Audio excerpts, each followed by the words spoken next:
আমি কি পঞ্চানন মন্দিরে ঘন্টা রাখি সালা, যে পারছে সালা ডবল করে বাজিয়ে দিয়ে যাচ্ছে। কে বলেছে তুমি পঞ্চাননের ঘন্টা? এই তোমরা কেউ দাদাকে পঞ্চাননের ঘন্টা বাজাবে না। দাদার পঞ্চাননের ঘন্টা বেজে গেলে আর চতুর্থ নম্বর বিয়েটা করতে পারবে না। চলো শুরু করা যাক কাঞ্চনের লীলা।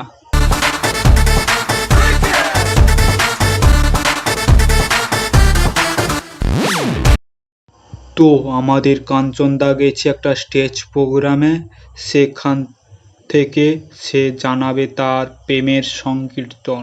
আমি তো শুনে নিয়েছি, তোমরা একটু শুনে নাও কি বলছে। দেখেছেন আমাদের বেলায় সব বাজে না। এই এই এই লোকাটাকে তুলে দে তুলে দে তুলে দে। তবে একটাই কথা বলবো যে শ্রীময়ী দেবী কিন্তু খুব ভালো একজন অভিনেত্রী। ও আচ্ছা, তাই নাকি? আর কি কি গুণ আছে আমাদের শ্রীমতীর, সেগুলো একটু বলো, আমরা একটু শুনে নেই, আমরা তো জানি না।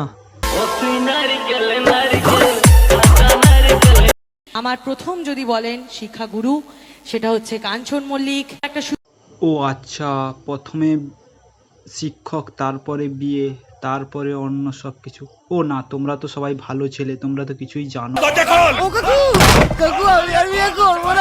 দিল আমাকে শিক্ষক বানিয়ে দিয়েছে।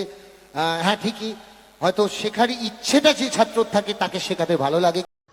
হ্যালো কাঞ্চনদা, আমাকে একটু শিখিয়ে দাও তো। উপযুক্ত শিক্ষকের অভাবে আমি গার্লফ্রেন্ড জোগাড় করতে পারছি না আজ থেকে। আমার একটা রিকোয়েস্ট রাখবেন। ও কাঞ্চনদা একটা রিকোয়েস্ট চাইছে শ্রীময়ীদির কাছে। চলুন রিকোয়েস্টটা শুনে নেই, তারপরে তোমাদের বলছি। এটা হলো দেখুন, আমার তো জীবনে কোনো হিরোইন টিরোইন জুটলো না। তাহলে কাঞ্চনদা, তোমার পাশে দাঁড়িয়ে থাকা দুটো ছবি, ওরা কারা গো? আমাকে একটু তো যাই হোক, কাঞ্চনদা এই মুহূর্তে একটা গান করছে, তোমাদেরও শুনিয়ে দিই, আমি নিজেও আজকে আমি তোমার হিরোইন, তাহলে হাতটা ধরো।